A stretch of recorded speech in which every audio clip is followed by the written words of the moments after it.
J'avais pas spécialement, envie de pratiquer qu'avec des femmes, mais finalement de me retrouver entourée de 7 femmes pour aller en montagne, j'ai trouvé ça vraiment trop cool. Lead the Climb, c'est un club CAF qui propose des formations à l'autonomie et au leadership entre femmes. C'est exclusivement des femmes. L'idée, c'était, moi, ça m'avait fait vraiment du bien d'avoir un groupe féminin quand j'ai commencé l'alpinisme, donc les NAF, l'équipe nationale d'alpinisme féminine qui a été créée en 2005. Et j'avais pas spécialement envie de pratiquer qu'avec des femmes, mais finalement de me retrouver entourée de 7 femmes pour aller en montagne, j'ai trouvé ça vraiment trop cool. Ça faisait tout à coup plein de copines avec qui papoter au relais de plein de trucs de filles.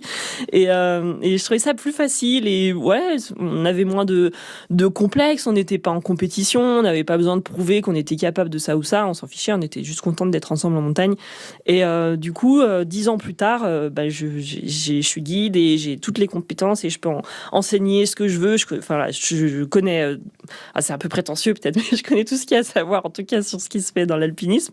En tout cas, pour le moment, je viens de finir mon diplôme, voilà, et je me dis, mais c'est quand même dommage, il y a encore plein de femmes qui ont besoin de ces groupes féminins. J'encadrais des groupes féminins et par exemple, pour donner une idée, pour 15 places, il y avait plus de 100 dossiers de femmes qui voulaient rejoindre ces groupes féminins. Donc je me suis dit, il y a encore 80 nanas sur le carreau, alors que moi j'ai toutes les compétences, donc il faut qu'on trouve autre chose, il faut qu'on leur propose d'autres choses. Non, l'idée c'est vraiment que les participantes, elles accèdent à l'autonomie, au leadership en montagne.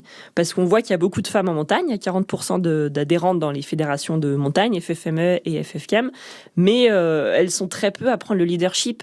Il y en a moins de 10% qui encadrent des sorties, et il y en a 2%, donc les guides de haute montagne, qui sont professionnels.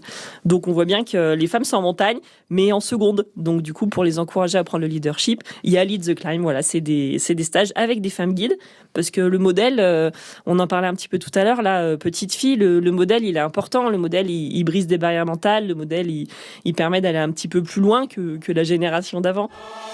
Planète Lisa, sur France Bleu.